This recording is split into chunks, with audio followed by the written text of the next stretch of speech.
¿Quieres conocer más sobre la gestión emocional? ¿Te gustaría ayudar a tu peque para desarrollar las emociones y no sabes bien cómo? ¿Quisieras conocer la relación entre los pensamientos y las emociones? Este es tu vídeo. La gestión emocional es algo realmente complejo y es muy difícil de explicar. Hoy vamos a conocer un pasito más hacia esa gestión emocional. Todos los elementos que vamos a explicarlo conforman el puzzle de, como decíamos antes, la complejidad de las emociones. Al fin y al cabo, nosotros mismos como adultos estamos desentrañando todavía los misterios que a veces nos trae la gestión emocional. Las distintas situaciones nos hacen sentir emociones que, si bien en otras situaciones hemos podido gestionar sin ningún problema, quizá ahora nos esté costando más gestionar por cualquier motivo. Entonces, si a nosotros nos cuesta, imaginaos cómo le puede costar a nuestro hijo o hija, que aún es inmaduro y que aún le queda mucho por desarrollar. Entonces, hoy os traigo un ejemplo y a través de este ejemplo vamos a desarrollar un poquito más el concepto de cómo funciona una emoción, de cómo poder lidiar con ella y sobre todo una parte fundamental de la gestión emocional, que es conocer la emoción. Muchas veces no comprendemos por qué nuestro hijo o hija reacciona como reacciona, porque nosotros tenemos otra forma de entender el mundo. Como siempre os digo, no podremos ayudar a nuestro hijo si vemos el mundo a través de nuestros ojos. Tenemos que intentar empatizar con ellos en la medida de lo posible para comprender cómo ellos lo están viendo.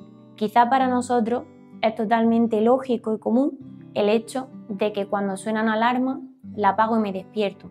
Quizás para mi hijo o hija aún no está preparado para conocer ese mecanismo, o quizá no le da la importancia que nosotros le damos, o quizá a dónde va pues no le gusta y nosotros no entendemos por qué no hace la acción si tan fácil de comprender es y si comprende de sobra, ¿no? Hay sin duda muchísimas situaciones, muchísimos ejemplos que podríamos poner, pero yo tengo un ejemplo típico que utilizo y que es muy sencillo, a través del cual podemos comprender cómo de diferentes son nuestros pensamientos y cómo nuestros pensamientos al final están ligados a nuestras emociones, y por eso dos personas ante la misma situación pueden sentirse de forma diferente. Bien, comencemos con el ejemplo y os voy a hacer que sea también algo un poco interactivo, aunque no os pueda escuchar, pero os dejaré unos segundos para que podáis reflexionar antes de ir resolviendo. Imaginaos que estáis solos en casa. De repente escucháis un ruido en una habitación que está lejos de la vuestra. ¿Qué pensaríais en ese momento? Sé que es una pregunta difícil porque quizá o ha pasado antes y os venga un recuerdo y por tanto me responderéis con lo que ya habéis hecho o pensado, y quizá sea algo que para vosotros sea algo tonto y que no como lo interioricéis, pero voy a pedir que hagáis ese ejercicio. La mayoría de la gente a la que le he preguntado esto suele responderme que lo que ellos han pensado es que habría alguien que ha entrado a robar a casa o que existe esa posibilidad remota, ¿no? En ese momento, ese pensamiento nos va a llevar a una respuesta. Esa respuesta va a ser la de ponernos en tensión y quizás ir a comprobar si realmente hay alguien en casa. Bien, en ese caso, ¿qué emoción es? Parece que estamos relacionados con el miedo. Bien, en este momento esa persona va y comprueba si realmente hay alguien en casa o no, y cuando ve que no, siente alivio. Su respuesta, por tanto, será de normalidad, de continuar con su vida. Bien, imaginaos que otra respuesta que también es relativamente típica. Cuando a lo mejor tenéis mascotas, me soléis decir, bueno, quizá ha sido pues, mi gata, mi perro. En ese caso, no sentiría ningún tipo de peligro y por tanto directamente seguiría haciendo mis cosas y quizás sentiría un sobresalto que duraría unos segundos hasta que mi pensamiento llegase y dijera, ha sido el gato. Y entonces volvería a la calma y a la tranquilidad. Como veis, hay diferentes maneras de procesar una misma información. En este caso, no iría a comprobar que ha sido el ruido porque doy por sentado que ha sido mi mascota. Entonces, ahí se acabaría la situación. Como veis, diferentes pensamientos nos han llevado a diferentes emociones y a su vez a diferentes comportamientos. Esto es la tríada fundamental de la gestión emocional. Tenemos el pensamiento, la emoción y el comportamiento. Estos entre sí se están continuamente retroalimentando. No es que primero esté el pensamiento, después la emoción y después la conducta. No necesariamente funciona de esta forma. A veces un comportamiento me puede llevar a un pensamiento que a su vez me lleva a una emoción y de forma diversa. No sigue un orden lógico, sino que se van continuamente, como decimos, retroalimentando porque somos seres complejos y estamos continuamente pensando, están sucediendo cosas continuamente a nuestro alrededor y tenemos diferentes comportamientos, ¿no? Entonces, como veis, diferentes personas, diferentes pensamientos, diferentes resultados. En el primer lugar, esa persona ha ido a comprobarlo, ha visto que no había nada. En el segundo lugar, ni siquiera ha ido a comprobarlo. Y luego podría haber otro escenario en el cual la persona, por sus antecedentes, digamos que establecemos un punto de partida en el cual esa persona previamente ya ha visto, por ejemplo en las noticias, que últimamente está habiendo más asaltos en las casas y que por tanto, pues bueno, es algo que está ya en su mente, ¿no? El hecho de que esto pudiera ser así. Y además cuando ha visto esas noticias ha sentido bastante miedo que le pudiera pasar. Pues bien, digamos que aquí ya hay un antecedente de miedo. Quizá cuando se escuchara este ruido, esta persona se quedaría paralizada ante el pánico de que el peor de su escenario ha ocurrido. Entonces esa persona quizá ni siquiera fuera capaz de ir a comprobar si ese ruido es cierto o no, porque estaría completamente bloqueada ante la emoción.